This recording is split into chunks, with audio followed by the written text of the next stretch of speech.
जय, श्री नंदी निवासी भगवान की जय, श्री बटाला वाले महाराज की जय। परम पूज्य परम आराध्य देव सदगुरु भगवान के चरणों में कोटि कोटि नमन। पूज्य श्री भाई जी, महात्मा जी, प्रभु प्यारी साध संगत जी, आज गुरुदेव का निर्वाण दिवस है और निर्वाण दिवस महापुरुषों के मनाए जाते हैं, जन्मदिन से भी ज्यादा। क्यों? निर्वाण का मतलब होता है मोक्ष प्राप्त करना। महापुरुष जगत में आते हैं, अपनी लीलाएं करते हैं, अपने भगवान की सेवा करके हमको सेवा सिखाते हैं, अपने उपदेश से लाखों लोगों को लाभान्वित करके वो अपने परमात्मा के धाम में चले जाते हैं। उनका जीवन सफल हो गया, उन्होंने निर्वाण प्राप्त कर लिया, इसलिए उनका निर्वाण दिवस मनाया जाता है। दुनिया के लोगों में अगर ऐसा दिन मनाना पड़े तो उनको बहुत दुख लगता है, उनको लगता है आज का दिन ऐसा था वैसा। पर हमारे महान योगीराज जो गुरुदेव हैं, श्री नंदी निवासी भगवान जी, उनके जितने महात्मा उनके बच्चे हुए वो आला दर्जे के फकीर थे। सब 1200, कोई कहता है कोई 1300, कोई 1100, कुछ भाई जी थे, कोई संत जन थे, आगे उनके संत जन, आगे उनके संत जन। कहने का मतलब हजारों की लाखों की तादाद में अब तक हमारे गुरु भगवान के बच्चे हो गए होंगे, उनके पोते नाती सब। तो एक फकीर आता है तो लाखों लोगों को मोक्ष दिलवा सकता है। वो हम अधिकारी ना हो अलग बात है, वो निर्वाणी बांटने आते हैं, वो मोक्षी बांटने आते हैं, उनका प्रसाद ही है मोक्ष दिला देना। पर कब होगा वैसा? जब हम अपने मन को उनकी वाणियों में, उनके वचनों में, उनके उपदेशों में लगा देंगे। महापुरुष के पास जाने का मतलब आप लोग क्या समझते हैं? हम गए थे, हमने प्रणाम किया, हमने इस चीज की मांग करी, वो हमारी पूरी हो गई। ठीक है, मांगने में कहाँ जाना है, उन्हीं के पास आना है। पर हमें ये देखने के हमारे जीवन का उद्देश्य क्या मात्र मांगना ही है? मांगना नहीं है। हमारे जीवन का उद्देश्य है अपने गुरुदेव भगवान के चरणों पे अपने आप को न्यौछावर कर देना, अपने आप को कुर्बान कर देना। सदगुरु मेरे जीवन में आप आए, आप जैसे महापुरुषों ने कृपा करके मुझे बुलाया। मुझे नहीं लगता कोई अपने आप गुरु महाराज जी के पास आता है, गुरु महाराज जी कृपा करके बुलाते हैं। गुरु महाराज जी की कृपा होती है तभी कोई जीव उनके पास आता है, और वो फिर अपनी रहमत बरसाते हैं, अपनी वाणियों से उपदेश देके हमारे हृदय को जागृत करते हैं। हमारा हृदय सोया हुआ है, हम जगत में रमे पड़े हैं, हमें पता ही नहीं है सत्य क्या है, जीवन क्या है, हम जगत में क्यों आए हैं, हमें संतों के पास क्यों जाना है। तो जब तक आपकी जिंदगी में संत नहीं आते, महात्मा नहीं आते, आपकी आत्मा जागृत नहीं होती। परमात्मा को मिलना तो दूर की बात है। तो महात्मा जो है, जो संत महापुरुष है, जो योगी राज है, वो हमारे सोए हुए हृदय को जागृत करते हैं। जब वो जागृत करते हैं तो हमें पता चलता है मेरे जीवन का लक्ष्य क्या है, मैं क्यों जन्म लेके आया हूँ।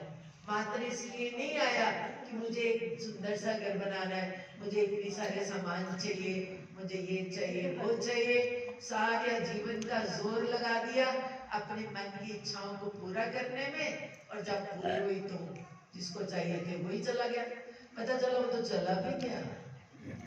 तो कहने का मतलब ये है ये जो जीवन का लक्ष्य है ये हमें महापुरुष बताते हैं। उनके पास आने से हमें पता चलता है हमारे जीवन का लक्ष्य है अपने आप को जानना। हमारे हृदय में ही वो बैठा है मालिक, पर हम नहीं जानते। आंखें खुली हैं पर नहीं जानते, क्योंकि हमारा हृदय अभी जागृत नहीं हुआ। और अगर सतगुरु की कृपा से, उनकी निगाह से जागृत हो जाए तो आपको लगेगा मैं जितना जिया बेकार ही जिया। जीने का लक्ष्य तो था उसको प्राप्त कर लेना, उसकी भक्ति प्राप्त कर लेना, उसका प्रेम प्राप्त कर लेना, उसके एक हुक्म के लिए कुर्बान हो जाना, लक्ष्य तो ये था। तो फिर भी भगवान कितने दयालु है, उन्होंने हमें अपने दर पे बुलाया, अपना पवित्र अमृतमय नाम हमें बख्शिश किया, हमारे हृदय में उस बीज को उतारा। अब उसकी परवरिश तो भैया आप ही को करनी है, हम ही को करनी है। अगर हम लोग उस बीज को न पानी देते हैं, ना उसको देखते हैं, न करते हैं, तो फिर तो वो बेचारा अगर छोटा सा पौधा भी बन गया तो सूख जाएगा। आपको ये देखना है, अभी भाई जी ने कितना अच्छा बोला कि किसी का घर बहुत बड़ा हो, किसी का कुछ भी हो, आपको ये तो पता है ना कि नन्ही सरकार के बराबर दुनिया के तख्त पे कोई संत नहीं। ये तो आप गारंटीड मानते हो ना। जब मानते हो फिर क्या सोच रहे हो? अभी क्यों सोच रहे हो कि जाऊं कि ना जाऊं, करूं कि ना करूं? ये करना इतना आसान भी नहीं है। आसान नहीं है अपने मन को गुरुदेव के भजन में रमा देना। करना और बात है, रम जाना और बात है, और उसका ही हो जाना ये बहुत बड़ी बात है। ये तो वो कृपा करे तब वो हमें अपना बनाता है, हमारी कोई औकात नहीं है हम उसके बन जाए। उनकी पीर की निगाह में ये ताकत है कि आपके हृदय को बदल के रख दे, परिवर्तित कर दे। ये पीर की ताकत है, ये सतगुरु की ताकत है। इसमें बंदा कहे मैंने बड़ी बंदगी करी है, मैंने बड़ी मेहनत लगाई है, मैंने बहुत ढूंढा है। ढूंढा भाई, ढूंढता रहे, पर तेरे को तो इतने बड़े योगी ने अपना बना लिया, तो इतने बड़ी सरकार का बच्चा हो गया।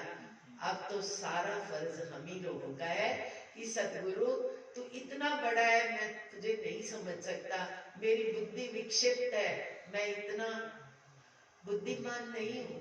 और बुद्धि से भी कहते हैं वो नहीं मिलता, अकलों से, इल्मों से खुदा मिलता तो रहबर क्यों रमा होते। फिर तुम्हें मुर्शद की रहमत की क्या जरूरत थी? इल्म से भी वो नहीं मिलता। किससे मिलता है? एक तो उसके लिए बिना किसी इच्छा के निष्काम भाव से भक्ति करनी है। भक्ति किसको कहते हैं? कि जो हम उसकी याद से कभी भी विभक्त ना हो। विभक्त का मतलब होता है अलग हो जाना। हमारे हृदय से कभी उसका प्यार, उसकी याद अलग ना हो, कभी हमारा हृदय उनके बिना जी ना सके, उसको भक्त कहते हैं। या फिर आप उसके प्रेमी बन जाओ, प्रेमी कर लो।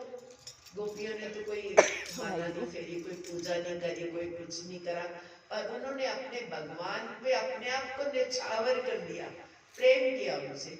उठते बैठते जागते सोते प्रेम किया। उद्धव भी गए समझाने गोपियों को कि क्या तुम करती रहती हो सारा दिन, कृष्ण ने ये किया, कृष्ण यहाँ खिला, यहाँ, इससे तुम डर जाओगी?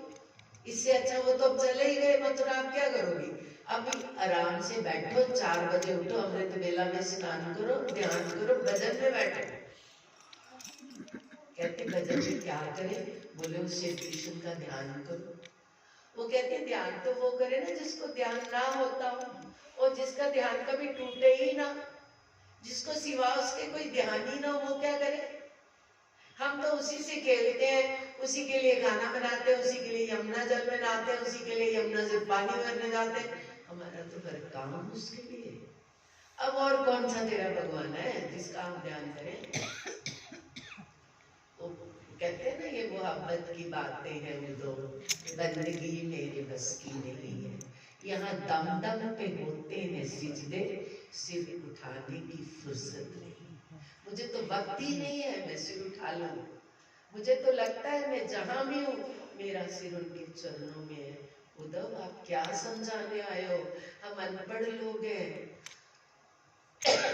इतना ज्ञान में सत्संग के ही शहर में सुनाओ जाके, कीमत पड़ेगी, कुछ मिलेगा तुमको। और नहीं तो लोग इतना तो कहेंगे कि प्रशंसा तो करेंगे। हमें तो सिवा कृष्ण के फुर्सत नहीं। आप हमें गवार कह दो, आप हमें कुछ कह दो, तो ये भी एक भक्ति है। हर एक भक्ति का प्रकार आकार अलग है, पर उसका निश्चित जो अपना उसका जीवन का जो उद्देश्य है वो एक ही है। सो गुरुमुखो, हम बड़े भाग्यशाली हैं, पर आज का दिन थोड़ा सोचने का दिन है। फकीर महात्मा संत हमें समझा के चले गए, अब हमें अपनी तरफ देखना है, क्या हम उनके चरणों को आज स्पर्श कर पाते हैं, क्या हम उनको अपने ध्यान में ला पाते हैं, क्या हमारी वृत्ति उन तक पहुंच गई है, हम अपनी यात्रा में कितने पिछड़े हुए हैं या कितने आगे बढ़ गए हैं। हमें अपना सेल्फ इंट्रोस्पेक्शन जिसको कहते हैं, अपना विश्लेषण करना है, अपने हृदय का विश्लेषण करना है, अपनी गलतियों को उनके चरणों में रखना है। सद्गुरु, मुझ में ये कमी है, आप कृपा कीजिए, मेरे सिर पे अपना वरद हस्त रखिए, मैं अपनी कमियों को दूर करके अपने आपके चरणों तक पहुंच जाऊं। एक तो उनके भौतिक चरण है, एक उनके आत्मिक चरण है जो आपके हृदय में बैठे हुए हैं। तो हृदय वाले चरणों को स्पर्श करना है, उस हृदय वाले दिव्य देवता को हमने प्रकट करना है।